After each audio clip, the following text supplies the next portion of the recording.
শুরু করা যাক। আজকে আমরা কন্ডাক্টেন্সের আগের দিনকার ক্লাসের কন্টিনিউশন হিসেবে নেক্সট পোর্শনটা দেখব। লক্ষ্য করো, আগের দিনকার ক্লাসে আমরা দেখেছিলাম যে পয়জো-বোলজম্যান ডিস্ট্রিবিউশন ব্যবহার করে বা পয়জো-বোলজম্যান ইকুয়েশন ব্যবহার করে কোনো একটা ডেফিনিট লোকেশনে, যেটা স্পেসিফাই করা হচ্ছে by some radial distance r from the reference ion, সেরকম কোনো একটা স্পেসিফিক ডিস্টেন্সে ইলেকট্রিক্যাল পোটেনশিয়ালের একটা এক্সপ্রেশন আমরা বার করেছিলাম, যেটা দেখতে ছিল এরকম, যেখানে যে মিডিয়ামে বা যে সলিউশনে, যে সলভেন্টে আমরা সলিউশনটাকে প্রিপেয়ার করেছি, সেই সলভেন্টের ডাইইলেকট্রিক কনস্ট্যান্টটার ইনফরমেশন আমাদের কাজে লাগে। এইখানে এই জিনিসটার সাথে, এই এক্সপ্রেশনটার সাথে আরেকটা কোয়ান্টিটি অ্যাসোসিয়েটেড, যে কোয়ান্টিটিটা কাপ্পা, এই কাপ্পা কোয়ান্টিটিটার একটা সিগনিফিকেন্স আছে, যেটা আজকে আমরা দেখব। সাইমালটেনিয়াসলি আমরা আরেকটা জিনিস দেখব, যে এই পয়জো-বোলজম্যান ইকুয়েশন থেকে পাওয়া এই রেজাল্টটা আমাদেরকে কি কি নতুন idea regarding an electrolyte solution দিতে পারে। দেখো, একটা জিনিস যেটা আমরা শুধু স্টেটমেন্ট আকারে দিয়ে এসেছি শুরু থেকে, সেটা হচ্ছে এরকম যে রেফারেন্স আয়নটার যা চার্জ, যদি রেফারেন্স আয়নটাকে পজিটিভ ধরে নিই, তাহলে রেফারেন্স আয়নের সাথে অ্যাসোসিয়েটেড ভ্যালেন্সি যদি Zi হয়, তাহলে রেফারেন্স আয়নটার যা চার্জ, অর্থাৎ Zi Times electronic charge E, আমরা স্টেটমেন্ট আকারে শুরু থেকে বলে এসেছি যে আয়নিক অ্যাটমসফিয়ারটার চার্জ তার এক্স্যাক্টলি অপোজিট সাইনের কিন্তু সেম ম্যাগনিটিউডের হবে। ঠিক আছে, যেহেতু আমরা এই স্টেটমেন্টটা শুরু থেকে করে এসেছি, এটা আমাদের একটা কাজের মধ্যে, এটা আরেকটা কাজ, যে আমরা এটাকে প্রমাণ করব যে সত্যি সত্যি এরকম ধরনের একটা খুব ডাইলুট ইলেকট্রোলাইটিক সলিউশনের ক্ষেত্রে যে আয়নিক অ্যাটমসফিয়ার তৈরি হয় বলে আমরা মনে করছি, সেই আয়নিক অ্যাটমসফিয়ারের সাথে অ্যাসোসিয়েটেড চার্জটা সত্যি সত্যি রেফারেন্স আয়নের চার্জের অপোজিট সাইন এবং ইকুয়াল ইন ম্যাগনিটিউড সেরকম চার্জ নিয়ে থাকে। এই জিনিসটাকে প্রমাণ করার জন্য আমরা লাস্ট ক্লাসে একটুখানি কাজটা শুরু করেছিলাম, একটা স্টেজ অবধি গেছিলাম, সেটা আমি রিপিট করছি। আমরা বলেছিলাম যে আমরা যদি একটা সাধারণ স্ফেরিক্যাল শেলকে কনসিডার করি, স্ফেরিক্যাল শেলটা কনসিডার করা হয়েছিল দুটো কনসেন্ট্রিক স্ফিয়ারের মতন ধরে নিই। মনে করা যাক যে রেফারেন্স আয়নটাকে কেন্দ্র করে আর রেডিয়াসের একটা স্ফিয়ার আছে এবং আর রেডিয়াসের চাইতে ইনফাইনাইটেসিমালি বড় আর প্লাস ডিআর রেডিয়াসের একটা স্ফিয়ার আছে। এই দুটো স্ফিয়ারের মাঝখানে যে জায়গাটা, সেই যে জায়গাটার যে ভলিউম, সেই ভলিউমটা আমরা এর আগের ক্লাসে একটুখানি ডিসকাস করেছিলাম। সেই ভলিউমটা হচ্ছে 4πr² dr। কি করে আসে না, বড় স্ফিয়ার মানে আর প্লাস ডিআর রেডিয়াসওয়ালা স্ফিয়ারের ভলিউম থেকে আমরা যদি ছোট স্ফিয়ার মানে আর রেডিয়াসওয়ালা স্ফিয়ারের ভলিউমকে বিয়োগ করি, তাহলে যে ভলিউমটা পড়ে থাকে সেটা হচ্ছে 4πr² dr। এবার আমরা যদি ভাবি যে এই স্ফেরিক্যাল শেলের মতন জায়গাটাতে যে মানে থিন যে শেলটা তৈরি হয়েছে, কারণ ডিআর থিকনেসটা খুব কম, এই ডিআর ডিস্টেন্সটা ইনফাইনিটেসিমালি স্মল, তাহলে যে থিন শেলটা তৈরি হবে, সেই থিন শেলের মধ্যে যদি ডিকিউ অ্যামাউন্ট অফ চার্জ থাকে, তাহলে এবং চার্জ ডেন্সিটির ভ্যালু যদি রো হয়, যেটা আমরা অলরেডি জানি, তাহলে সেই ডিকিউকে আমরা charge density Times corresponding shelter volume মানে 4πr² dr দিয়ে গুণ করলে সেই ডিকিউ অ্যামাউন্ট অফ চার্জ আমরা পেয়ে যাব। ওকে, এখন লক্ষ্য করো, চার্জ ক্লাউড যেটা, অর্থাৎ সোজা কথায় আয়নিক অ্যাটমসফিয়ার যেটা, তার সাথে অ্যাসোসিয়েটেড টোটাল চার্জকে যদি আমি কিউ ক্লাউড বলি, হুম, তাহলে এই পরিমাণ চার্জ, হ্যাঁ, যেটা এই আয়নিক অ্যাটমসফিয়ারের মধ্যে আছে বলে আমরা মনে করছি, সেই কিউ ক্লাউড পরিমাণ টোটাল অ্যামাউন্ট অফ চার্জ, সেটা এরকম অসংখ্য ছোট ছোট ডিকিউ চার্জ দিয়ে তৈরি হবে। এই ডিকিউ চার্জগুলো কোথায় আছে? এই ডিকিউ চার্জগুলো আছে ওই স্ফেরিক্যালি সিমেট্রিক আয়নিক অ্যাটমসফিয়ারটাকে যদি আমি অসংখ্য থিন শেল দিয়ে ভেঙে ফেলি, ইচ অফ থিকনেস ডিআর, তাহলে এরকম প্রত্যেকটা ডিআর থিকনেসের স্ফেরিক্যাল শেলের সাথে অ্যাসোসিয়েটেড চার্জটা হচ্ছে ডিকিউ। তার মানে আমি এইভাবে ভাবতে পারি যে রেফারেন্স আয়নটা যেখানে আছে, সেটা যদি আমার কোঅর্ডিনেট সিস্টেমের অরিজিন হয় এবং এরকম ধরনের একটা খুব ডাইলুট সলিউশনের ক্ষেত্রে আমি যদি রেফারেন্স আয়নটাকে একটা পয়েন্ট চার্জ হিসেবে কনসিডার করি, এই পয়েন্ট চার্জ হিসেবে কনসিডার করাটা একটা অ্যাপ্রক্সিমেশন, এবং পরবর্তীকালে আমি দেখাবো এটাকে পয়েন্ট চার্জ হিসেবে অ্যাপ্রক্সিমেট না করলেও খুব একটা কিছু আসা যায় না যখন আমরা ডিবাইভেবল থিওরির মডিফাইড ভার্সন দেখব। তার মানে আমি যদি এই মুহূর্তে ওই রেফারেন্স আয়নটাকে একটা পয়েন্ট চার্জ হিসেবে কনসিডার করি এবং মনে মনে ভেবে নিই যে আমাদের যে কার্টেশিয়ান সিস্টেম আছে তিনটে অ্যাক্সিস, সেই কার্টেশিয়ান সিস্টেমের করসপন্ডিং যে আমাদের অরিজিনটা, সেই অরিজিনে আমাদের বসে আছে হচ্ছে ওই রেফারেন্স আয়নটা, যেটা একটা পয়েন্ট চার্জ। তাহলে এইরকম একটা সিচুয়েশনে আমরা যেটা ভাবতে পারি সেটা হচ্ছে এরকম, যে এই যে কিউ ক্লাউড বলে যে আয়নিক অ্যাটমসফিয়ারের সাথে অ্যাসোসিয়েটেড টোটাল চার্জ, এই কিউ ক্লাউডটা কিভাবে তৈরি না, অ্যাজ ইফ যে স্ফেরিক্যালি সিমেট্রিক আয়নিক অ্যাটমসফিয়ারটা তৈরি হয়েছে আমার এই ইয়েটার চারিপাশে, সেই স্ফেরিক্যালি সিমেট্রিক আয়নিক অ্যাটমসফিয়ারটা অ্যাজ ইফ যেন ভাঙা বা টুকরো টুকরো হয়ে আছে, বা এইভাবে ভাবতে পারি যে এই স্ফেরিক্যালি সিমেট্রিক আয়নিক অ্যাটমসফিয়ারটা যেন তৈরি ডিআর থিকনেসের অসংখ্য এরকম শেল দিয়ে, যেখানে এই প্রত্যেকটা শেল ডিকিউ করে চার্জ ক্যারি করছে। তার মানে আমি যদি আর ইকুয়াল টু জিরো, মানে আমার কোঅর্ডিনেট সিস্টেমের অরিজিন, যেখানে আমার রেফারেন্স আয়ন বসে আছে, হুম, সেইখান থেকে আর ইকুয়াল টু ইনফিনিটি এই অবধি যদি আমি যেতে পারি, তাহলে আয়নিক অ্যাটমসফিয়ারের এন্টায়ার ব্যাপ্তিটা, আয়নিক অ্যাটমসফিয়ারটা যত দূর অবধি ছড়িয়ে আছে ইনফিনিটি অবধি সত্যিই ও নেই, কিন্তু আমাদের তর্কের খাতিরে যেতে হবে, দেখাতে হবে যে ইনফিনিটিতে গিয়ে আয়নিক অ্যাটমসফিয়ারের কোনো ইনফ্লুয়েন্স, রেফারেন্স আয়নের কোনো ইনফ্লুয়েন্স কোনোটাই নেই।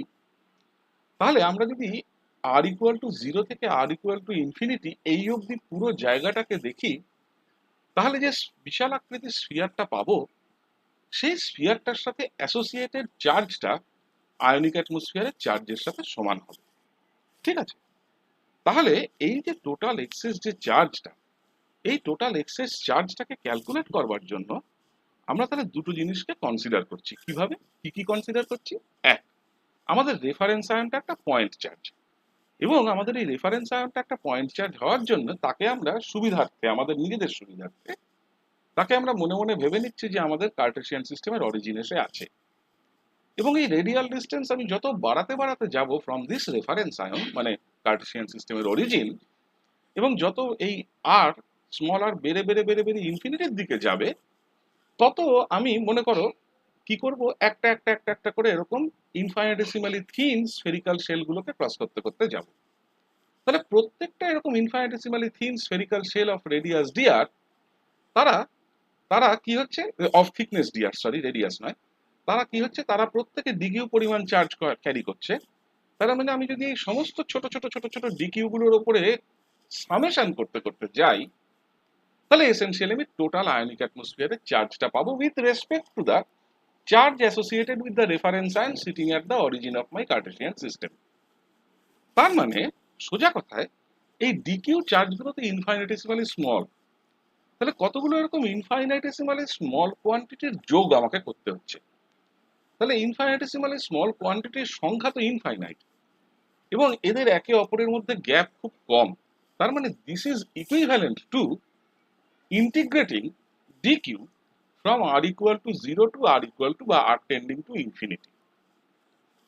ওকে, তাহলে এই প্রিন্সিপল মোতাবেক আমি যদি চার্জ ক্লাউডের সাথে associated total charge Q cloud বার করতে চাই, তাহলে আমাকে যেটা করতে হবে, আমাকে বেসিক্যালি এই ধরনের একটা ইন্টিগ্রেশন করতে হবে, যেখানে ডিকিউ এর এক্সপ্রেশন এখন আমাদের ওই স্ফেরিক্যাল শেলের ভলিউম এবং চার্জ ডেনসিটির সাপেক্ষে জানা। তাহলে আমি ডিকিউ এর এক্সপ্রেশন আমি বসিয়ে দিলাম। যেই মুহূর্তে আমি ডিকিউ এর এক্সপ্রেশন বসালাম, আমাদের রো এর এক্সপ্রেশনও জানা আগের ক্লাস থেকে, তাহলে আমরা রো এর এক্সপ্রেশনকে বসালাম, একটা মাইনাস সাইন এলো। তাহলে আমরা যেটা দেখতে পাচ্ছি সেটা হচ্ছে যে আমি যদি এটাকে একটু সিম্পলিফাই করে একটু ঠিকঠাক করে লিখি, তাহলে আমি যেটা দেখতে পাবো সেটা হচ্ছে যে আমার কিউ ক্লাউডের চেহারা হবে হচ্ছে এরকম। আমি কিছুই করিনি, আমি বেসিক্যালি যেটা করেছি আর ভেরিয়েবলটাকে কাপ্পা আর ভেরিয়েবল দিয়ে রিপ্লেস করেছি মাত্র, আর কিচ্ছু করিনি। দেখো সেই ভেরিয়েবলের রিপ্লেসমেন্টের ফলে যেটা এসছে সেটা হলো এটা। এই কাপ্পার ভেরিয়েবল দিয়ে রিপ্লেস করার ফলে সুবিধা যেটা হলো, আমার ইন্টিগ্রালের ভেতরে মানে ইন্টিগ্র্যান্ড যেটা, যাকে আমি ইন্টিগ্রেট করছি, তার চেহারা হলো মনে মনে যদি কাপ্পা আরকে কোনো একটা অন্য ভেরিয়েবল দিয়ে কোনো একটা অন্য নামে ডাকি আমরা, ধরো তাকে বললাম ওয়াই, তাহলে এটা দেখতে y e to the power minus y dy এইরকম হচ্ছে তার চেহারা। তাহলে এই ধরনের যে কোনো একটা ইন্টিগ্রেশনকে সবচেয়ে করা সোজা হচ্ছে ইন্টিগ্রেশন বাই পার্টস করে। ওকে, তাহলে আমি যদি এইভাবে ইন্টিগ্রেশন বাই পার্টস করি, তাহলে আমি জাস্ট বাইরে এই ইন্টিগ্রালটা ইভ্যালুয়েট করে নিই। তাহলে আমি যদি এই ইন্টিগ্রালটাকে বাইরে ইন্টিগ্রেশন বাই পার্টস করে ইভ্যালুয়েট করি, তাহলে ইন্টিগ্রালটা করার পরে লিমিটগুলো বসানোর পরে দেখতে পাবে এই ইন্টিগ্রালের ভ্যালুটা আসবে 1। তার মানে this integral gives us a value of 1। তাতে কি হলো? তাতে যেটা ঘটলো সেটা হচ্ছে এই ইন্টিগ্রালের ভ্যালু যদি 1 হয়ে যায়, তাহলে এই ইন্টিগ্রালের ভ্যালু 1 হয়ে গেলে, ওকে, এই ইন্টিগ্রালের ভ্যালু 1 হয়ে গেলে আমাদের যেটা সুবিধে হলো সেটা হচ্ছে যে আমরা একটা জিনিস পরিষ্কার দেখে নিলাম যে কিউ ক্লাউড মানে আয়নিক অ্যাটমসফিয়ার বা আয়নিক ক্লাউডের সাথে অ্যাসোসিয়েটেড টোটাল চার্জ যেটা দাঁড়ালো সেটা হচ্ছে মাইনাস জেড আই টাইমস ই। ওকে, লক্ষ্য করো আমাদের যেটা সেন্ট্রাল আয়ন বা রেফারেন্স আয়ন ছিল সেটাকে যদি ক্যাটায়ন আমরা ধরে নিয়ে যেহেতু আমরা এই কাজটা পুরোটা করছি, তাহলে যদি সেটার ভ্যালেন্সি জেড আই হয়, তাহলে তার সাথে অ্যাসোসিয়েটেড টোটাল চার্জ হচ্ছে প্লাস জেড আই ই। এখান থেকে দেখতে পাচ্ছি পরিষ্কারভাবে যে চার্জ ক্লাউডের সাথে অ্যাসোসিয়েটেড চার্জ হচ্ছে মাইনাস জেড আই ই। তাহলে যে কথাটা আমরা শুরু থেকে বলে আসছিলাম একদম ডিবাইউকেল থিওরির সূত্রপাত থেকে, যে এইরকম ধরনের যে কোনো সিস্টেমের ক্ষেত্রে আমরা এই কথাটা দিয়েই শুরু করেছিলাম যে এরকম ধরনের যে কোনো সিস্টেমের ক্ষেত্রে আমরা জানি যে আয়নিক অ্যাটমসফিয়ার বা আয়নিক ক্লাউডের charge exactly opposite in sign but equal in magnitude হয় with respect to the charge associated with the reference ion. তাহলে সেই জিনিসটা আমরা এখানে এস্টাবলিশ করলাম একটা সিম্পল মডেলের দ্বারা। হুম, তাহলে একটা সিম্পল মডেলকে কাজে লাগিয়ে, যার মধ্যে আমরা জানি অনেক অ্যাপ্রক্সিমেশন আছে, সেই অ্যাপ্রক্সিমেশন গুলোর সাথে থাকা সত্ত্বেও আমরা এই জিনিসটাকে এস্টাবলিশ করতে পারছি। তার সাথে সাথে আরেকটা জিনিস এস্টাবলিশড হলো, এই কথাটা বলা যে আয়নিক অ্যাটমসফিয়ারের চার্জ সেন্ট্রাল আয়ন বা রেফারেন্স আয়নের চার্জের সাথে ইকুয়াল ইন ম্যাগনিটিউড বা অপোজিট ইন সাইন, এই কথাটা বলা ইজ ইকুইভ্যালেন্ট টু এই কথাটা বলা যে আয়ন মানে রেফারেন্স আয়ন এবং আয়নিক অ্যাটমসফিয়ার এরা দুজনে মিলে অ্যাজ এ হোল একটা ইলেকট্রিক্যালি নিউট্রাল এন্টিটি। তার মানে এই প্রমাণটা এসেনশিয়ালি আমাদের ইলেকট্রিক্যাল নিউট্রালিটির প্রমাণটা দিল।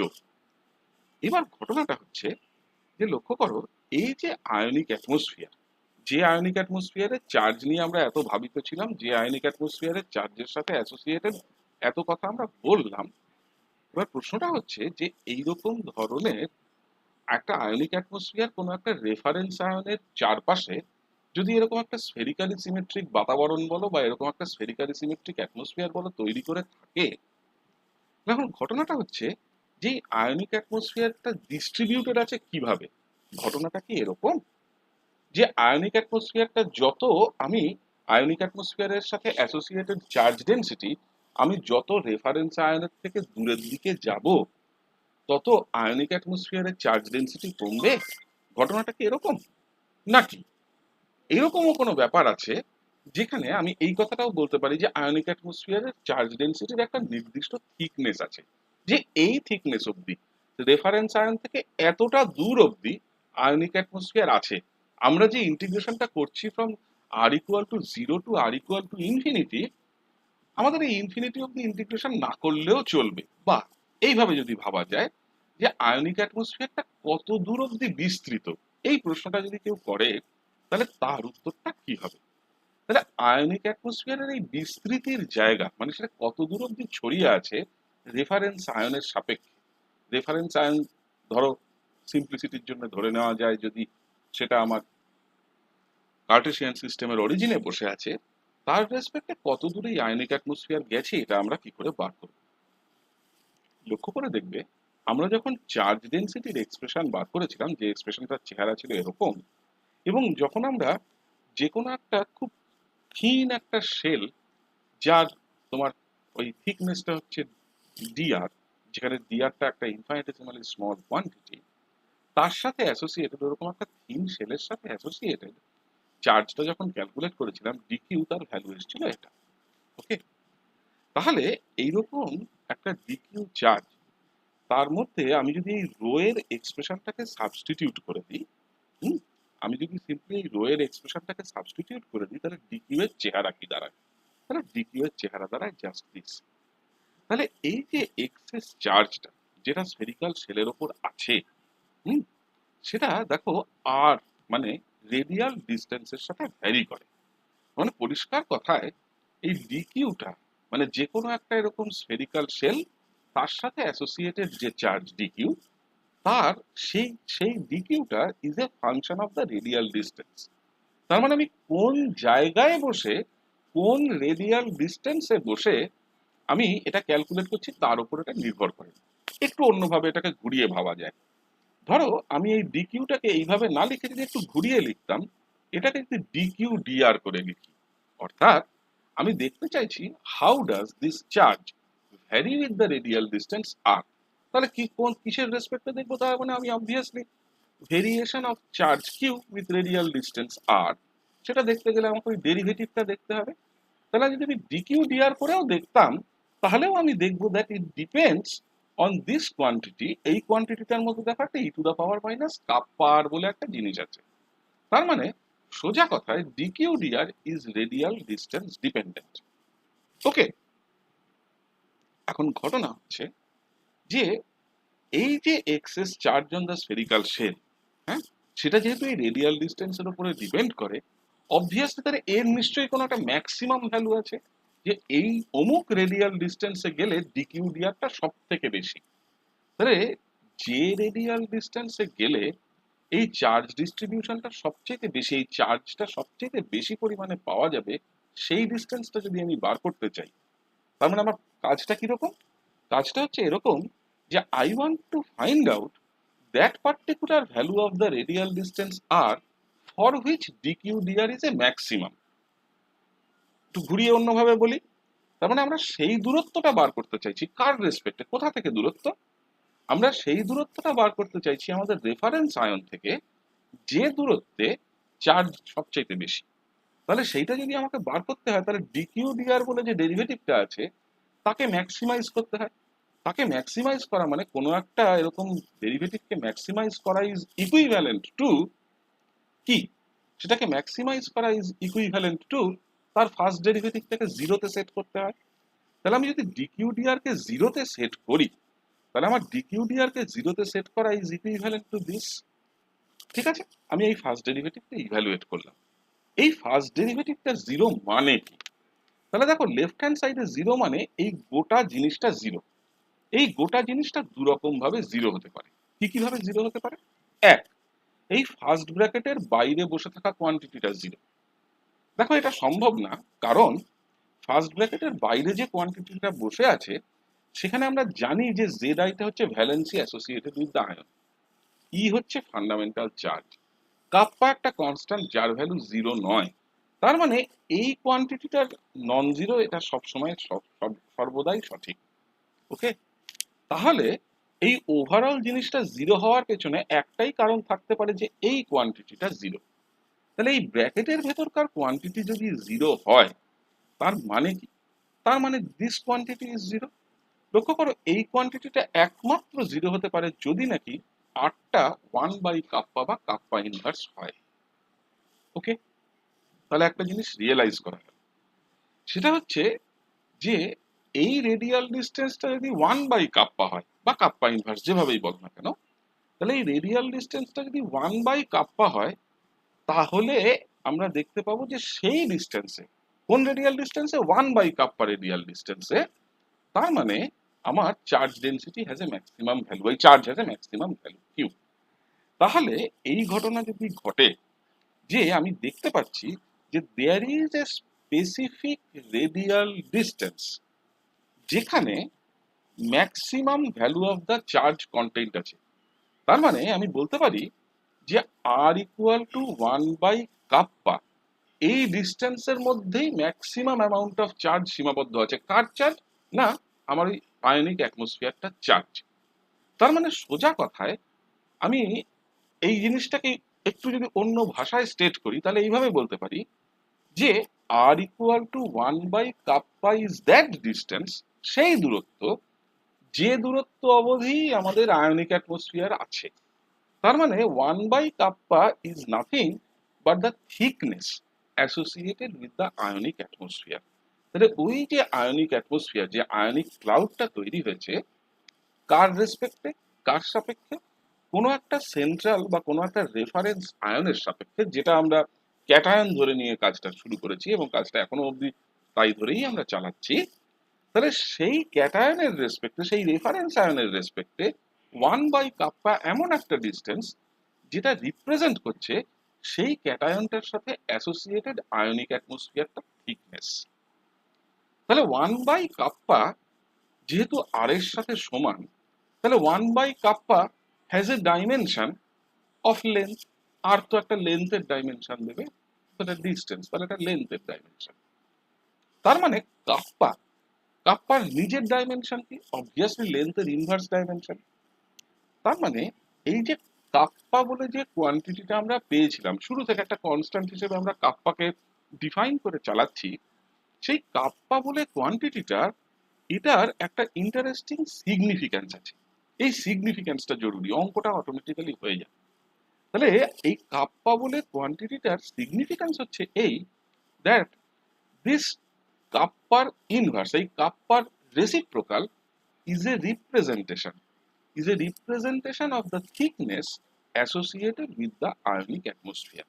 ওকে, তাহলে দেখো, যেহেতু এই কাপ্পার সাথে অ্যাসোসিয়েটেড একটা নির্দিষ্ট ফিজিক্যাল সিগনিফিকেন্স আমাদের আছে, এবং সেই সিগনিফিকেন্সটা হচ্ছে কিরকম না, কাপ্পা ইনভার্স একটা ডিস্টেন্সকে রিপ্রেজেন্ট করে, একটা দূরত্বকে রিপ্রেজেন্ট করে। কোন দূরত্ব? যে দূরত্ব অবধি কোনো একটা রেফারেন্স আয়নের সাপেক্ষে যে আয়নিক অ্যাটমসফিয়ার তৈরি হয়েছে, সেই আয়নিক অ্যাটমসফিয়ারটা যে দূরত্ব অবধি বিস্তৃত, সেই দূরত্ব। তাহলে সেই কারণে আমরা কাপ্পা ইনভার্সকে থিকনেসের সাথে বা রেডিয়াস অফ আয়নিক অ্যাটমসফিয়ারের সাথে অ্যাসোসিয়েট করছি। কেউ যদি কাপ্পা ইনভার্সের সিম্পল এক্সপ্রেশনটা নেয়, হ্যাঁ, যে এক্সপ্রেশন নিয়ে আমরা শুরু থেকেই কাজ করেছি, সেই এক্সপ্রেশনটাকে যদি নেয় এবং সে যদি সিম্পল এটা ডাইমেনশনাল অ্যানালিসিস করে, অর্থাৎ ডাইমেনশনাল অ্যানালিসিস করা মানে কি? আমি করলাম কি, প্রত্যেকটা কোয়ান্টিটি এখানে যারা যারা আছে, এই প্রত্যেকটা কোয়ান্টিটির প্রপার ডাইমেনশন গুলো আমি বসালাম। আমি dielectric constant, Boltzmann constant, temperature, এরকম করে প্রত্যেকটা কোয়ান্টিটির ডাইমেনশন আমি বসাতে বসাতে গেলাম। দিয়ে আমি যদি প্রপার ক্যান্সেলেশন করি, তাহলেও কিন্তু আমি প্রমাণ করতে পারবো যে কাপ্পা ইনভার্সের ডাইমেনশন হচ্ছে লেন্থের ডাইমেনশন। এই কাপ্পা ইনভার্স এই কোয়ান্টিটিটাকে আমরা যেভাবে থিকনেস অফ আয়নিক অ্যাটমসফিয়ার বললাম, দ্যাট ইজ কারেক্ট, ফাইন, তাতে কোনো অসুবিধা নেই। ডিভাই-হুকেল থিওরির আওতায় বা ডিভাই-হুকেল থিওরির অধীনে এই কাপ্পা ইনভার্স এই ডিস্টেন্সটাকে অনেক সময় ডিভাই-হুকেল লেন্থ হিসেবে বলা হয়ে থাকে। তাহলে আমাকে যদি কেউ প্রশ্ন করে, আমাকে যদি কেউ জিজ্ঞেস করে যে ডিভাই-হুকেল থিওরিতে এরকম ডিভাই-হুকেল লেন্থ বলে একটা কোয়ান্টিটি আছে, এই ডিভাই-হুকেল লেন্থ কোয়ান্টিটিটার মানে কি? সংজ্ঞা চাইছি না, আমি জানতে চাইছি যে এই ডিভাই-হুকেল লেন্থ কথাটার মানে কি। তাহলে আমি সিম্পলি এক কথায় বলবো যে এইরকম ধরনের কোনো একটা খুব ডাইলুট ইলেকট্রোলাইট সলিউশনের ক্ষেত্রে ডিভাই-হুকেল থিওরি আমাদেরকে একটা আইডিয়া দেয় যে যে কোনো একটা আয়নের সাথে একটা অ্যাসোসিয়েটেড আয়নিক অ্যাটমসফিয়ার থাকে, যে আয়নিক অ্যাটমসফিয়ারটার চার্জ ম্যাগনিচুডে আমার ওই রেফারেন্স আয়ন যার সাপেক্ষে সেই আয়নিক অ্যাটমসফিয়ারটা তৈরি হয়েছে, ম্যাগনিচুডে তার সাথে সমান, কিন্তু সাইনে তার অপোজিট, সেই আয়নিক অ্যাটমসফিয়ারটা যতটা দূরত্ব অব্দি বিস্তৃত, সেই দূরত্বটাকে আমরা ডিভাই-হুকেল লেন্থ বলি। ওকে, এবার লক্ষ্য করো, যত আমার এরকম ধরনের একটা সলিউশনকে আমি আস্তে আস্তে আস্তে আস্তে প্রোগ্রেসিভলি ডাইলুট করব, হুম, যত আমি এই প্রোগ্রেসিভলি একটা সলিউশনকে ডাইলুট করব, ঘটনা যেটা ঘটে সেটা হচ্ছে এই আয়নিক অ্যাটমসফিয়ারটা আস্তে আস্তে স্প্রেড করতে শুরু করে, এই আয়নিক অ্যাটমসফিয়ারটা আস্তে আস্তে ছড়িয়ে যেতে শুরু করে। ওকে, এই ঘটনাটা একটু মানে সঠিকভাবে বুঝতে গেলে, এই ঘটনাটাকে যদি আমরা ঠিক ঠিকভাবে রিয়েলাইজ করতে চাই, এই রিয়েলাইজেশনটা আনতে গেলে আমাদেরকে একটা খুব সিম্পল একটা থট এক্সপেরিমেন্ট আমরা করতে পারি, যে থট এক্সপেরিমেন্টের সাহায্যে আমরা এই কনসেন্ট্রেশন ডিপেন্ডেন্সটাকে আমরা রিয়েলাইজ করার একটা চেষ্টা করতে পারি। কিভাবে সেটা করা যায় আমরা দেখি। ওকে, ধরে নেওয়া যাক যে আমার কাছে একটা আয়ন আছে, ঠিক আছে, in an electrolytic solution which is very dilute, এবং আমি যে অবস্থায় এই ইলেকট্রোলাইটিক সলিউশনটা তৈরি করেছি, আমি তৈরি করার সাথে সাথে ইমিডিয়েটলি দেখছি আয়নিক অ্যাটমসফিয়ারটা যেন তৈরি হওয়ার সময় পায়নি।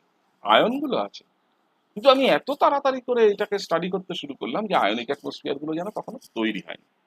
তার মানে আমার চার্জটা আছে, হুম, এবং কিন্তু তার সাথে কোনো আয়নিক অ্যাটমসফিয়ার নেই, এইভাবে ভাবতে পারি। অথবা এরকম ভাবে একটু ভাবতে পারি যে মনে করি যে আমার কাছে একটা রেফারেন্স আয়ন আছে, সেই রেফারেন্স আয়নটা কোথায়, না একটা ডাইলুট, খুবই ডাইলুট একটা ইলেকট্রোলাইটিক সলিউশনে। যে সলভেন্ট দিয়ে আমি সেই সলিউশনটা তৈরি করেছি সেই সলভেন্টটার সাথে অ্যাসোসিয়েটেড যে ডাইইলেকট্রিক কনস্ট্যান্ট সেটা আমার জানা, আমার রুম টেম্পারেচার, যে টেম্পারেচার আমি এই ধরনের এক্সপেরিমেন্ট করছি সেটাও আমার জানা।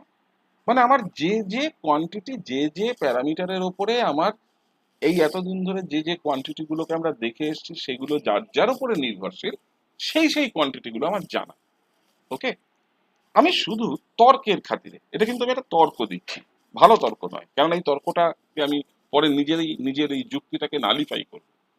আমি এমন একটা তর্ক দিলাম, আমি বললাম যে না, সবকিছু ঠিক আছে, ঠিক যেভাবে আমরা এতদিন ধরে দেখে এসেছি সমস্ত ঠিক আছে। যে জিনিসটা ঠিক নেই সেটা হচ্ছে এরকম যে একটা আয়নিক ক্লাউডও আছে, একটা আয়নিক অ্যাটমসফিয়ারও আছে রেফারেন্স আয়নের গায়ে, কিন্তু তার গায়ে কোনো চার্জ নেই। মানে একটা অদ্ভুত কথা, যে তাহলে আয়নিক ক্লাউডটা আছে কি করে?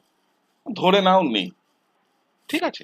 এইবার আমার যেটা তার মানে আছে সেটা হচ্ছে যে একটাই চার্জ আছে, সেটা হচ্ছে আমার ওই সেন্ট্রাল আয়নটা বা রেফারেন্স আয়ন। তার মানে আমার কাছে যদি একদম ফাঁকা একটা রেফারেন্স আয়ন একটা মিডিয়ামের মধ্যে ঘুরে বেড়ায়, তার আয়নিক অ্যাটমসফিয়ার নেই, তার সাথে অ্যাসোসিয়েটেড কোনো অপোজিট চার্জ টার্জ কিচ্ছু নেই, একটা ফাঁকা বেয়ার রেফারেন্স আয়ন আছে, তার ধারে পাশে আর কেউ নেই। তাহলে এরকম যদি একটা ফাঁকা আয়ন আমার কাছে থাকে, যার ধারে পাশে কেউ, চারিপাশে কেউ নেই, তাহলে এইরকম একটা সিম্পল বেয়ার আয়ন, একদম মানে ওর শূন্য, ওর নিঃস্ব, ওর ধারে পাশে কিচ্ছু নেই, হ্যাঁ, এইরকম একটা বেয়ার আয়ন যদি আমার কাছে পড়ে থাকে, সেই বেয়ার আয়নটার জন্য আর দূরত্বে পোটেনশিয়ালের মান কত হবে, এইটা আমাকে কেউ জিজ্ঞেস করলো। তাহলে ব্যাপারটা যেন ঠিক সেরকম, যখন আমরা প্রথমবার ক্লাস 11-এ বা এই এখন তো মাধ্যমিকে শেখানো হয়, আমরা প্রথমবার যখন কুলম্ব ল শিখি তখন ঠিক যেরকম, যে ভ্যাকিউমের মধ্যে একটা চার্জ কিউ রেখে দেওয়া হচ্ছে, আর দূরত্বে তার পোটেনশিয়ালের মান কত, এটা ইকুইভ্যালেন্ট টু সেরকম। সলিউশনের মধ্যে আয়ন আছে, কিন্তু সলিউশনের কোনো কিছুই তার সাথে, এই আয়নের সাথে তার কোনো সম্পর্ক নেই, না কাউন্টার আয়নগুলো আয়নিক অ্যাটমসফিয়ার তৈরি করেছে, না আমি সলভেন্ট মলিকুলের সাথে কোনো ইন্টারাকশনের কথা বলছি, কোনো কিছুই নেই। অ্যাজ ইফ মহাশূন্যে একটা আয়ন ঘুরে বেড়াচ্ছে, আর দূরত্বে তার পোটেনশিয়াল কত হবে? তাহলে সিম্পলি আর দূরত্বে তার পোটেনশিয়াল হবে এইটা, জাস্ট কুলম্বস ল। তার যা টোটাল চার্জ কিউ, কিউ মানে কত, আয়নটার ভ্যালেন্স যদি জেড আই হয় তাই টাইমস ফান্ডামেন্টাল চার্জ দিয়ে গুণ করে দাও, ডিভাইডেড বাই আর। তার একটা ডাইইলেকট্রিক কনস্ট্যান্ট কাজে লাগবে। আমরা যখন সাধারণভাবে স্কুল লেভেলে কুলম্বস ল লিখতাম, ওই ডাইইলেকট্রিক কনস্ট্যান্ট না লিখে 1/4πε0 লিখতাম, তাহলে তাই হবে, ঠিক আছে। এইবার আমি করলাম কি, থট এক্সপেরিমেন্ট। চিন্তা করতে তো কোনো দোষ নেই, চিন্তার ফল কি, চিন্তার ফল যদি ভালো কিছু বেরো তাহলে এরকম চিন্তা করারও মানে কিছু ভালো দিক আছে। আমি এবার করলাম কি, আমি বললাম যে না, আমার কাছে একটা সুইচ ছিল, আমি এবার ঝট করে আয়নিক অ্যাটমসফিয়ারের চার্জটাকে অন করে দিলাম। তার মানে আমি কি করলাম, এইবার আমি বললাম যে না, এবার আয়নিক অ্যাটমসফিয়ারের চার্জ আছে। তাহলে এইবার যদি আমি কোনো রকম ভাবে এই আয়নিক অ্যাটমসফিয়ারের চার্জটাকে সুইচ অন করে দিই, তাহলে আমার সিচুয়েশন কি হলো? তাহলে আমার সিচুয়েশন এরকম হলো যে যে পোটেনশিয়াল সাই আর কোনো একটা নির্দিষ্ট দূরত্ব আর এ হবে এই সেন্ট্রাল আয়নটার রেসপেক্টে, সেটা তো শুধুমাত্র এর জন্য হবে না, তাই না? এখন তো আয়নিক অ্যাটমসফিয়ার আছে, আমি তো সুইচ অন করে দিয়েছি। তাহলে সাই আর বলে যে পোটেনশিয়ালটা তৈরি হবে যে কোনো একটা নির্দিষ্ট দূরত্ব, যে কোনো একটা ডেফিনিট ডিস্টেন্স আর এ এই সেন্ট্রাল আয়নটার রেসপেক্টে, ওই রেফারেন্স আয়নটার রেসপেক্টে, সেটাকে তো আর এখন আমি এইভাবে রিপ্রেজেন্ট করতে পারবো না। তার কারণ আমার তো এখন আয়নিক অ্যাটমসফিয়ার আছে। তাহলে আয়নিক অ্যাটমসফিয়ারটা আমার সেন্ট্রাল আয়নটা যেখানে আছে তার রেসপেক্টে আর দূরত্ব, এই দুটোর মাঝখানে একটা ঢালের মতন, একটা শিল্ডের মতন কাজ করছে। মাঝখানে এখন আয়নিক অ্যাটমসফিয়ার ঢুকে গেছে, তাহলে এবার ঘটনাটা কি হবে? তাহলে এবার ঘটনাটা এরকম হবে যে তার মানে আর দূরত্বে যে পোটেনশিয়ালটা আমি আয়নিক অ্যাটমসফিয়ারের চার্জকে সুইচ অন করার পর দেখতে পাবো, সেটা শুধুমাত্র এর জন্য তো কোনোভাবেই হবে না। তাহলে কার কার জন্য হবে? এর জন্যে প্লাস আয়নিক অ্যাটমসফিয়ারটার সাথে অ্যাসোসিয়েটেড চার্জটার জন্য। তার মানে এইরকম পরিস্থিতিতে যে কোনো দূরত্ব আর এ সাই আর এর চেহারাটা হবে অবভিয়াসলি এই পোটেনশিয়ালের সাথে আমাকে আয়নিক অ্যাটমসফিয়ারের সাথে অ্যাসোসিয়েটেড পোটেনশিয়ালটাকেও যোগ করতে হবে। তাই যদি করি, সেটাই যদি আমার করার উদ্দেশ্য হয়, তাহলে দেখো এই এক্সপ্রেশনটাকে একটু সিম্পলিফাই করা যায়, একটু ঘুরিয়ে লেখা যায়। কিভাবে লেখা যায়? আমি এখান থেকে সাই ক্লাউডের একটা এক্সপ্রেশন লিখলাম। কি করলাম? জাস্ট একটা টার্মকে এদিকে পাঠিয়ে দিলাম। দেখো অলরেডি আমরা আগের ক্লাস থেকে এই সাই আর এর ভ্যালু কিন্তু অর্ডিনারি ডিবাই-হুকেল থিওরি থেকে দেখে এসেছি। এখন আমি এই বেয়ার আয়নটা, একদম ফাঁকা যে আয়নটা ছিল তার পোটেনশিয়ালটাও দেখেছি। তাহলে এই দুটোর এক্সপ্রেশন আমি বসিয়ে দিলাম। তাহলে বসিয়ে দেওয়ার ফলে আমি যেটা পেলাম সেটা হচ্ছে, সেটা কিরকম দেখতে? তার চেহারা হচ্ছে এরকম, জাস্ট কিছু কমন টমন নিয়ে আমি যেভাবে লিখেছি। এবার লক্ষ্য করো, এখানে একটা খুব ইন্টারেস্টিং জিনিস আছে। এই ইন্টারেস্টিং জিনিসটা কি? লক্ষ্য করো, তার মানে আয়নিক অ্যাটমসফিয়ারের সাথে অ্যাসোসিয়েটেড যে পোটেনশিয়ালটা, সেই পোটেনশিয়ালটা কিন্তু আমার ডিপেন্ড করছে on the dielectric constant of the solvent এবং তার সাথে কাপ্পার ওপরে। এবার এই যে কাপ্পার ওপর যে ডিপেন্ডেন্স, এই কাপ্পার ওপর ডিপেন্ড করা মানে সোজা কথায় sum over i n i z i স্কোয়ারের ওপর ডিপেন্ড করা। ঠিক আছে, কাপ্পার এক্সপ্রেশন একটু আগেই দেখলাম। এখন যদি আমার সলিউশনটা সত্যি সত্যি সাফিসিয়েন্টলি ডাইলুট হয়, তাহলে এই কোয়ান্টিটিটা সাফিসিয়েন্টলি ডাইলুট, তার মানে নাম্বার ডেন্সিটি অফ আয়ন ভীষণ কম, সত্যি সত্যি খুব খুব কম। তার মানে এই কোয়ান্টিটিটা ইটসেলফ খুব ছোট। এই কোয়ান্টিটি যদি এতই ছোট হয় যাতে নাকি ওই e to the power minus kappa r এর জায়গায় যে কাপ্পারটা বসে আছে সেটাকে যদি আমরা একের চাইতে অনেক ছোট কনসিডার করতে পারি, তাহলে e to the power minus kappa r minus one তাকে আমরা কিভাবে লিখতে পারি? খুব simply e to the power minus কাপ্পারকে আমি এক্সপান্ড করতে পারি এক্সপোনেনশিয়াল সিরিজে। কি কি লিখবো? One minus kappa r plus kappa r by two factorial, kappa r whole square by two factorial minus kappa r whole cube by three factorial and so on. বলছি যে কাপ্পার একের চাইতে অনেক ছোট, তাহলে ওই হায়ার অর্ডার টার্মগুলোকে নেগলেক্ট করলাম। তাহলে হায়ার অর্ডার টার্মগুলোকে নেগলেক্ট করলে যেটা পড়ে থাকে ই টু দা পাওয়ার মাইনাস কাপ্পারকে আমি সিম্পলি মাইনাস কাপ্পার দিয়ে রিপ্লেস করতে পারি। তাহলে এই অ্যাপ্রক্সিমেশনটার উপর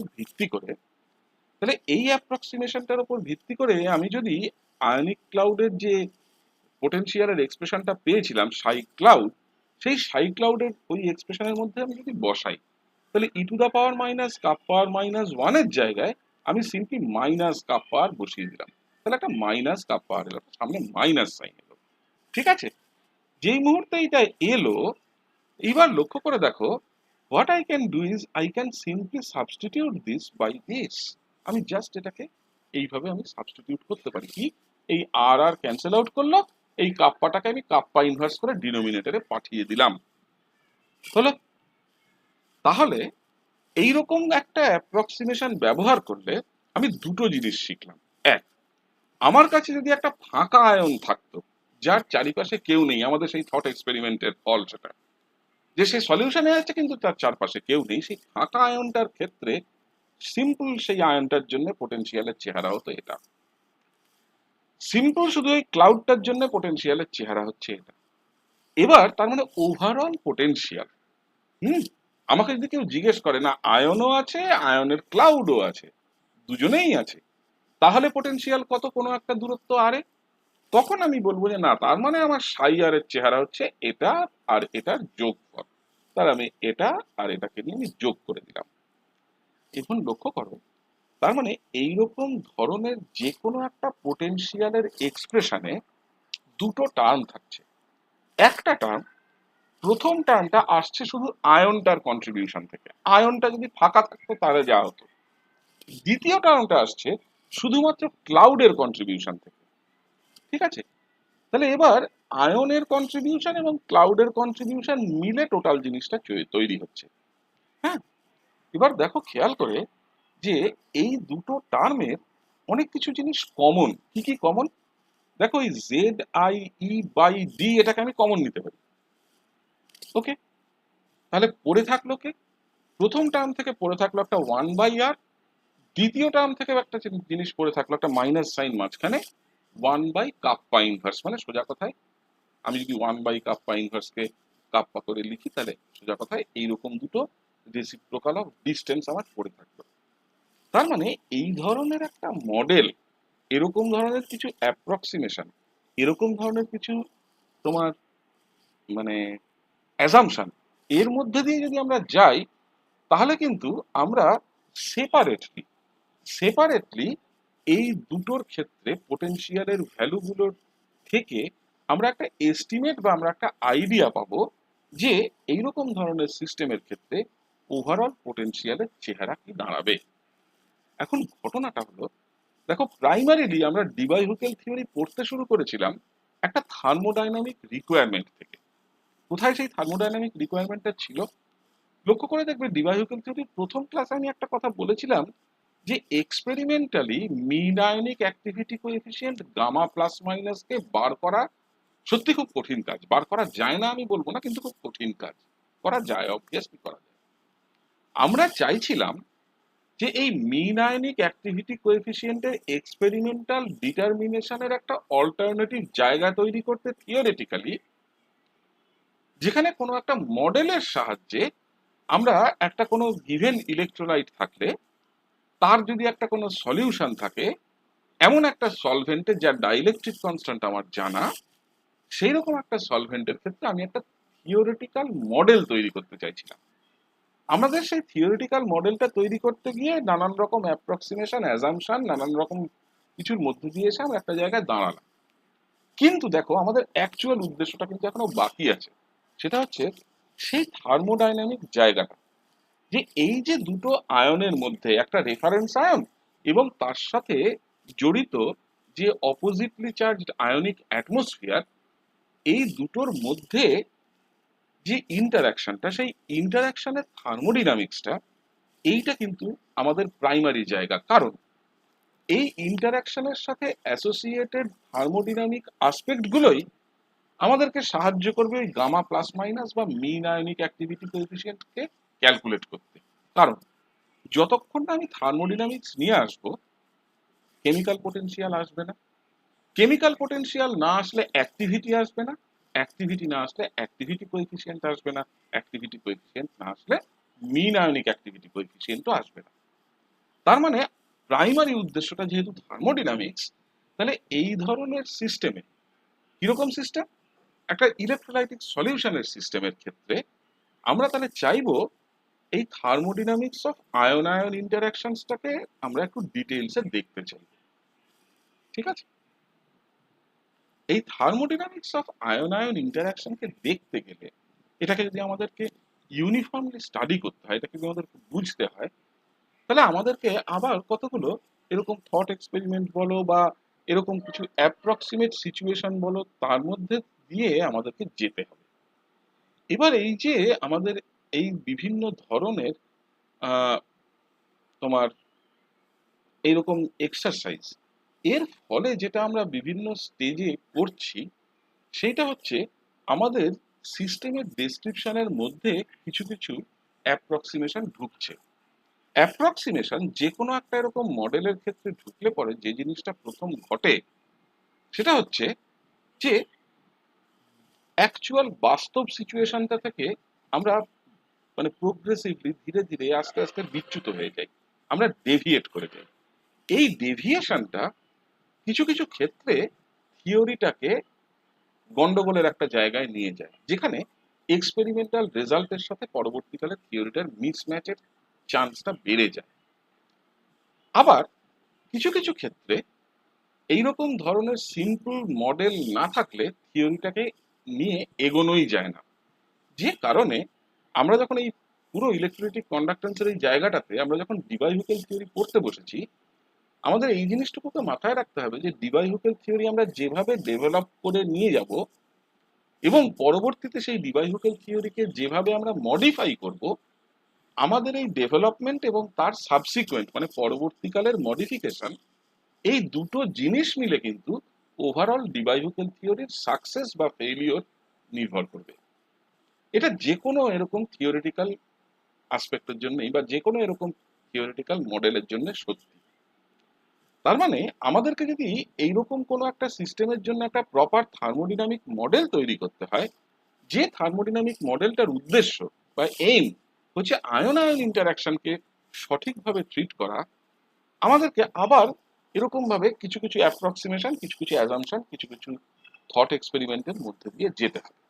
ওকে, আমরা তাহলে এই আয়ন আয়ন ইন্টারাকশনের থার্মোডিনামিক্সটা করবার জন্য ধরে নিই যে আমাদের সিস্টেমের একটা ইনিশিয়াল স্টেট আছে।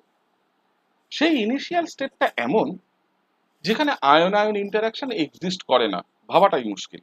আয়ন আছে কিন্তু ইন্টারাক্ট করে না। মানে ব্যাপারটা অনেকটা এরকম যেন দুটো আয়ন একই জায়গায় মানে কাছাকাছি একজন আরেকজনের সংস্পর্শে আছে, কিন্তু একটা আয়ন আরেকটা আয়নের অচেনা। সে কোনো রকম ভাবেই আইডেন্টিফাই করতে পারছে না একটা আয়ন যে তার আরেকটা যে আয়ন তার ধারে কাছে আছে তার চার্জ কি, সেম না অপোজিট। যদি সে একবার আইডেন্টিফাই করে ফেলতে পারতো যে তার সেম না অপোজিট চার্জ, তার মানে হয় অ্যাট্রাকশন হতো নয় রিপালশন হতো, কিন্তু শেষটা আইডেন্টিফাই করার জায়গা নেই। তার মানে দুটো আয়নের মধ্যে কোনো ইন্টারাকশন নেই। তার মানে আমাদের initial state of the system is such that আমরা ধরে নিচ্ছি যে আয়ন আয়ন ইন্টারাকশনটা সুইচড অফ অবস্থায় আছে, কোনো আয়ন আয়ন ইন্টারাকশন এক্সিস্ট করে না। এইটা আমাদের একটা অ্যাজাম্পশন। এটা নিয়ে শুরু করি, পরে আমরা এটাকে এই অ্যাজাম্পশনটাকে দূরে সরাবো। আমরা এই অ্যাজাম্পশন গুলো করি শুধুমাত্র একটাই কারণে, যাতে থিওরিটাকে একটু একটু করে এগোনো যায়। দেখো, নানান রকম অ্যাজাম্পশন করে করে এসেও কিন্তু আমরা ইভেনচুয়ালি এটাও প্রমাণ করতে পেরেছি যে না, সত্যি সেন্ট্রাল আয়নের বা রেফারেন্স আয়নের যা চার্জ আয়নিক অ্যাটমসফিয়ারের চার্জ সাইনে ঠিক উল্টো, ম্যাগনিটিউডে ঠিক সমান। তাহলে ঠিক এইরকম ভাবেই আমরা অ্যাজাম্পশন করে করে এগোবো এবং অ্যাজাম্পশন গুলোকে একটু একটু করে পরে সরাবো, সরিয়ে সরিয়ে আমরা কোনো একটা জায়গায় পৌঁছবো, এইটা আশা নিয়েই আমরা এগোই। তাহলে এইটা নিয়ে যদি শুরু করি যে initial state of the system is characterized by the fact যে এখানে কোনো রকম আয়ন আয়ন ইন্টারাকশন এক্সিস্ট করে না, তাহলে সেই রকম একটা সিস্টেমের ক্ষেত্রে আমরা ফ্রি এনার্জি চেঞ্জটা বার করতে চাই। ঠিক আছে, তাহলে ফ্রি এনার্জি চেঞ্জ কার? ইনিশিয়াল স্টেট থেকে ফাইনাল স্টেটে যাওয়ার ফ্রি এনার্জি চেঞ্জ। মানে কি? মানে এমন একটা স্টেট যেটা ইনিশিয়ালি কোনো আয়ন আয়ন ইন্টারাকশন ছিল না, তার থেকে এমন একটা স্টেটে আমরা যাচ্ছি বা যাব বা যেতে পারি যে স্টেটে ফুল আয়ন আয়ন ইন্টারাকশন আছে। এই দুটো স্টেটের মধ্যেকার গিবস ফ্রি এনার্জির যে তফাৎ, যে ডিফারেন্স, তাকে আমরা সেই corresponding Gibbs free energy change for the ion ion interaction বলে বলছি, ডেল্টা জি আয়ন আয়ন। ঠিক আছে, এবার লক্ষ্য করো এই কথাটা, ইনিশিয়াল স্টেটটা নিয়ে একটু ভাবো। ইনিশিয়াল স্টেটটা কখন বলা সম্ভব যে দুটো আয়ন আছে কিন্তু তাদের মধ্যে কোনো ইন্টারাকশন এক্সিস্ট করে না? হুম, এটা একমাত্র তখনই বলা সম্ভব যদি নাকি একটা আয়ন আরেকটা আয়নের প্রেজেন্স না জানে। ঠিক আছে, তাহলে কোন ধরনের সিস্টেমে দুটো আয়নকে রেখে দিলে একটা আয়ন আরেকটা আয়নের প্রেজেন্স জানবে না, এরকম কোনো সিস্টেম কল্পনা করা কিন্তু মুশকিল। যে কারণে বাস্তবে ওই ইনিশিয়াল স্টেট অফ দ্য সিস্টেমকে চিন্তা করাটা মুশকিল।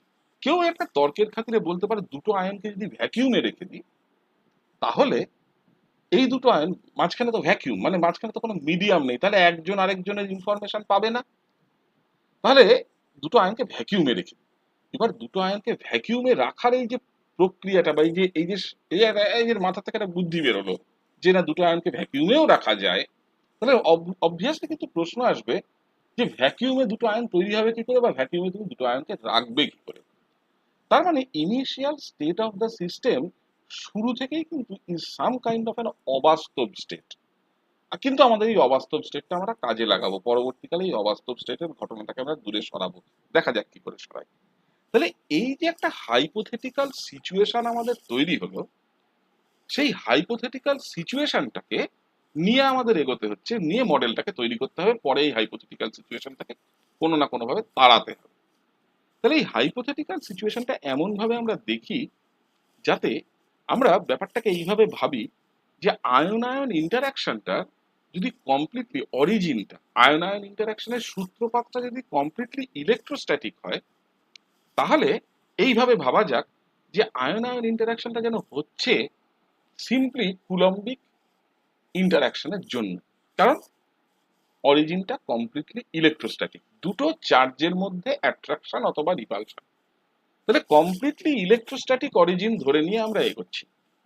তাহলে এবার যদি আমি ভাবি যে initial state of the system, যেটা আমার অরিজিনাল স্টেট, যে স্টেটটাকে কল্পনা করতে একটু অসুবিধা হচ্ছে, যে স্টেটটাকে ভাবতে একটু আমাদের একটু বেগ পেতে হচ্ছে, কেন?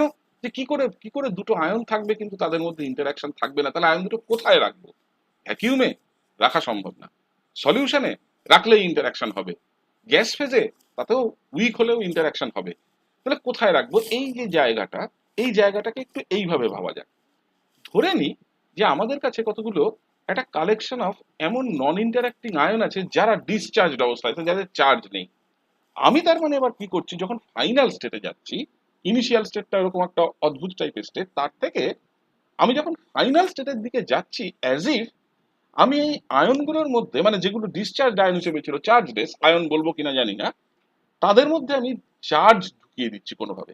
আমি as if charge switch on করছি, আমি তাদেরকে চার্জিং করছি। তাহলে essentially delta G of this ion-ion interaction is somehow equivalent to the process of charging. তার মানে একটা চার্জিং প্রসেসের সাথে অ্যাসোসিয়েটেড গিবস ফ্রি এনার্জি চেঞ্জটাই হচ্ছে যেন delta g of ion ion interaction. এইভাবে যদি ব্যাপারটাকে ভাবা যায়, এইভাবে ভাবার একটা অ্যাডভান্টেজ আছে। কি অ্যাডভান্টেজ আমরা পরে দেখব। এইভাবে ভাবার একটা অ্যাডভান্টেজ হচ্ছে এই, যে এইরকম ভাবে চিন্তা করলে আমাদের পরবর্তীকালে ক্যালকুলেশন করাটা একটু ইজি হয়ে যায়। আমরা কিন্তু সবসময় মডেল সিস্টেমের ক্ষেত্রে মডেলটাকে এমন ভাবে নিয়ে যাই বা মডেলটাকে এমন ভাবে তৈরি করি সাজ দ্যাট সেটা হয়তো দেখা যাবে যে বাস্তবের থেকে অনেকটা জায়গাতেই তার একটা অমিল আছে, কিন্তু সেই অমিলের জায়গাটাকে ইভেনচুয়ালি আমরা মিলের একটা আকৃতিতে নিয়ে যাওয়ার চেষ্টা করি, কিন্তু এই অ্যাপ্রক্সিমেশন গুলোকে সরিয়ে দিয়ে। তার মানে আমরা যদি এই ডেল্টা জি মানে free energy change associated with the process of going from the initial state, যেটাকে কল্পনা করতে অসুবিধে, টু সাম ফাইনাল স্টেট, যেটাকে কল্পনা করতে কোনো সমস্যা নেই, এই পুরো প্রসেসটাকে যদি একটা চার্জিং প্রসেসের সাথে ইকুয়েট করার চেষ্টা করি, মানে কি, কতগুলো নিউট্রাল স্পিসিস বসেছিল, সেই স্পিসিসগুলো নিউট্রাল, চার্জ নেই, ইন্টারাকশন নেই। সেই নিউট্রাল স্পিসিসগুলোর মধ্যে আমি বাইরে থেকে কোনোভাবে চার্জ দিয়ে দিলাম, মোবাইল ফোন ব্যাটারি চার্জ করার মতো। কি করে চার্জ দিলাম জিজ্ঞেস করো না, সেই কারণে কিন্তু থট এক্সপেরিমেন্ট কথাটা বারবার বলছি। তার মানে এই চার্জিং প্রসেসটার সাথে অ্যাসোসিয়েটেড এনার্জি চেঞ্জ, সেটাই কিন্তু আসল, সেটাই কিন্তু গুরুত্বপূর্ণ। তার মানে আমরা delta g of ion ion ইন্টারাকশনকে অ্যাসোসিয়েট করছি চার্জিং প্রসেসটার সাথে। তার মানে ঘটনাটা কিরকম? ঘটনাটা অনেকটা এরকম, কতগুলো ডিসচার্জ আয়ন ছিল, কতগুলো এরকম কতগুলো এরকম পার্টিকেল ছিল একটা মিডিয়ামের মধ্যে যাদের উপর কোনো চার্জ ছিল না, ন্যাচারালি তাদের মধ্যে কোনো ইলেকট্রোস্ট্যাটিক অরিজিনের কোনো রকম ইন্টারাকশন তাদের মধ্যে ছিল না। এবার আমি এখানে কিছু চার্জিং প্রসেস একটা পারফর্ম করলাম, আমি একটা ওয়ার্ক অফ চার্জিং দিলাম, এই কাজটা আমরা বাইরে থেকে পারফর্ম করলাম। তাহলে এই কাজটা পারফর্ম করার ফলে যেটা ঘটলো, all of this আয়ন্স now become charged. যেই মুহূর্তে তারা চার্জড হলো, দে ক্যান নাও ইন্টারাক্ট। তাহলে I have reach the final state. তাহলে এই যে ফাইনাল স্টেটে পৌঁছলাম, সেই ফাইনাল স্টেটে পৌঁছানোর সাথে associated Gibbs free energy change কত? সেই গিবস ফ্রি এনার্জি চেঞ্জটা হচ্ছে এই ডেল্টা জি আয়ন আয়ন। সেটাকে কিভাবে বলবো? তাহলে যে পরিমাণ চার্জিং করার জন্য যে পরিমাণ এনার্জি আমাকে ক্ষয় করতে হয়েছে, সেটাই তার সাথে সমতুল, সেটাই তার সাথে ইকুইভ্যালেন্ট। তার মানে আমার এই ধরনের আয়নিক স্পিসিসের চার্জিং এর সাথে অ্যাসোসিয়েটেড ওয়ার্কটা আমাকে জানতে হবে। আমার কাছে যদি এরকম 1 মোল ডিসচার্জ আয়ন থাকে, ন্যাচারালি আমি তাদেরকে চার্জ করার জন্য একটা ডেফিনিট এনার্জি দিলাম, আমার 1 মোল চার্জ আয়ন ডান দিকে তৈরি হলো। চার্জ আয়ন কথাটা বলাটাই একটা কিরকম, হ্যাঁ যাই হোক, এরকম একটা কিছু স্পিসিস আমার ডান দিকে তৈরি হলো। তাহলে 1 মোল করে আছে, তাহলে করসপন্ডিং গিভস ফ্রি এনার্জি চেঞ্জটাকে আমি corresponding chemical potential associated with ion ion interaction করে লিখতে পারি। বিকজ বিকজ কেন লিখতে পারি? এক মোল নিয়ে কাজ করছি, molar gives free energy change. তাহলে বেসিক্যালি এই প্রিন্সিপলটার উপর ভিত্তি করে এই ধরনের একটা থট এক্সপেরিমেন্টের উপর কেন্দ্র করে আমরা কিন্তু entire thermodynamic picture associated with such ion ion ইন্টারাকশনসকে বিল্ড আপ করব। এই থার্মোডিনামিক পিকচারটা আমাদের জন্য ভীষণ গুরুত্বপূর্ণ এই কারণে, বিকজ দেখো শুরুর থেকে আমরা একটা কথা বলে এসেছি যে এই ধরনের থার্মোডিনামিক পিকচার না থাকলে, এই ধরনের থার্মোডিনামিক পিকচার যতক্ষণ না থাকবে ততক্ষণ কিন্তু আমরা কোনো রকম ভাবে আমরা কিন্তু ওই পজিশনটাতে পৌঁছতে পারবো না যেখানে আমাদের মিন আয়নিক অ্যাক্টিভিটি কোএফিসিয়েন্ট ক্যালকুলেটেড হবে। ওকে, তাহলে মিন আয়নিক অ্যাক্টিভিটি কোএফিসিয়েন্টের ক্যালকুলেশনটাকে আমাকে যদি করতে হয় সত্যি সত্যি, তাহলে কিন্তু এই থার্মোডিনামিক পিকচারটা আমাদেরকে বিল্ড আপ করতে হবে। ওকে, তার মানে থার্মোডিনামিক পিকচারের সাথে মিন আয়নিক অ্যাক্টিভিটি কোএফিসিয়েন্টের রিলেশনশিপ আছে। অর্ডিনারি ডিভাই-হুকেল থিওরি যে অবধি আমরা আজকে পড়েছি, যে অবধি আমরা আজকে এসেছি ওই পোটেনশিয়াল ক্যালকুলেট করা, এর মধ্যে অ্যাজ সাচ কোনো থার্মোডিনামিক আসপেক্ট কিন্তু ছিল না। আমাদেরকে থার্মোডিনামিক আসপেক্টটা বাইরে থেকে আমদানি করতে হবে, আদারওয়াইজ কোনো রকম ভাবেই আমরা মিন আয়নিক অ্যাক্টিভিটি কোএফিসিয়েন্টের সাথে এই রিলেশনশিপটাকে তৈরি করতে পারবো না। ঠিক আছে, কালকের ক্লাসটাতে আমি প্রিসাইজলি এই জায়গাটা থেকে আমি আবার এগোবো। হুম, এবার এই জায়গাটা থেকে এগোতে শুরু করলে আমরা ব্যাপারটাকে একটু ক্লিয়ারলি এটাকে বুঝতে পারবো যে কিভাবে এই এন্টায়ার জিনিসটাকে আমরা নিয়ে ডিল করতে পারি এবং কোথায় কোথায় আমাদের সমস্যা হবে। এই ধরনের কোনো একটা যদি মানে সিস্টেম আমরা পাই, এরকম কোনো একটা সিস্টেমের জন্য এই ধরনের কাজ করার ফলে যে রেজাল্টগুলো আমরা পাবো, সেই রেজাল্টগুলো কতটা বাস্তবের সাথে, অ্যাভেলেবল এক্সপেরিমেন্টাল রেজাল্টের সাথে তাদের কতটা মিল হবে, সেটা কিন্তু ফাইনাল স্টেজে গিয়েই বোঝা যাবে। যেটা মুশকিল হয়, আমি একটু এগিয়েই বলে রাখছি, যেটা মুশকিল হয় ফর ডিভাই-হুকেল থিওরি সেটা হচ্ছে এরকম যে দেখা যায় ডিভাই-হুকেল থিওরিতে একটা খুব বড় সমস্যার জায়গা আছে। সেটা হচ্ছে ফর সার্টেন ইলেকট্রোলাইটস তাদের ডাইলুট সলিউশন থাকলেও ডিভাই-হুকেল থিওরি থেকে পাওয়া রেজাল্ট এক্সপেরিমেন্টাল রেজাল্টের রেসপেক্টে ডিভিয়েট করে। কিছু কিছু এরকম স্পেসিফিক ইলেকট্রোলাইট আছে এইরকম জায়গাতে যেখানে এই ডেভিয়েশনটা হয়, সেই ডেভিয়েশন গুলোকে দূর করার জন্য ডিভাই-হুকেল থিওরির মডিফিকেশন আছে, ডিভাই-হুকেল থিওরির কিছু এক্সটেনশন আছে। ডিভাই-হুকেল থিওরির আরেকটা লিমিটেশন যেটা একটু পরেই হয়তো দুটো তিনটে ক্লাস পরেই আমাদের চোখে পড়বে, সেটা হচ্ছে এরকম যে দেখো আমরা যখন কোনো একটা ইলেকট্রোলাইট সলিউশনকে কনসিডার করছি, সেই ইলেকট্রোলাইট সলিউশনটাকে কনসিডার করবার সময় আমরা কিন্তু কোনো রকম ভাবেই আয়ন আয়ন ইন্টারাকশন ছাড়া আর অন্য কোনো ইন্টারাকশনের দিকে তাকাচ্ছি না। ডিভাই-হুকেল থিওরির মধ্যে একটা রেফারেন্স আয়নের সাথে তার আয়নিক অ্যাটমসফিয়ার তৈরি হওয়ার এন্টায়ার প্রসেসটাকে ডিসক্রাইব করা আছে সঠিকভাবে, কিন্তু কোনো রকম ভাবেই কিন্তু এই জিনিসটা ডিসক্রাইব করা নেই যে কোনো একটা রেফারেন্স আয়ন সলভেন্ট মলিকিউলগুলোর সাথে কিভাবে ইন্টারঅ্যাক্ট করছে। আয়নিক অ্যাটমসফিয়ার তৈরি হয়েছে যে কাউন্টার আয়নগুলো দিয়ে, সেই কাউন্টার আয়নগুলো সলভেন্ট মলিকিউলের সাথে কিভাবে ইন্টারঅ্যাক্ট করছে, সলভেন্ট মলিকিউলগুলো নিজেদের সাথে কিভাবে ইন্টারঅ্যাক্ট করছে, এই ধরনের কোনো ইনফরমেশন, কোনো কনসিডারেশন ডিভাই-হুকেল থিওরির মধ্যে নেই। এটা কিন্তু ডিভাই-হুকেল থিওরির একটা মেজর, খুব বড় মাপের এক ধরনের লিমিটেশন। এই লিমিটেশন গুলোকে পরবর্তীতে বিভিন্ন সময় কারেকশন করে করে বিভিন্ন ধরনের অন্যান্য থিওরি দিয়ে এইগুলোকে বলতে পারো কাইন্ড অফ মেরামত করা হয়েছে বা রিপেয়ার করা হয়েছে। হ্যাঁ, তো এই জায়গাটা থেকেই আমরা আগামীকালের ক্লাসটা থেকে স্টার্ট করব। ঠিক আছে, আমি মেটেরিয়ালটা পাঠিয়ে নিচ্ছি। হুম।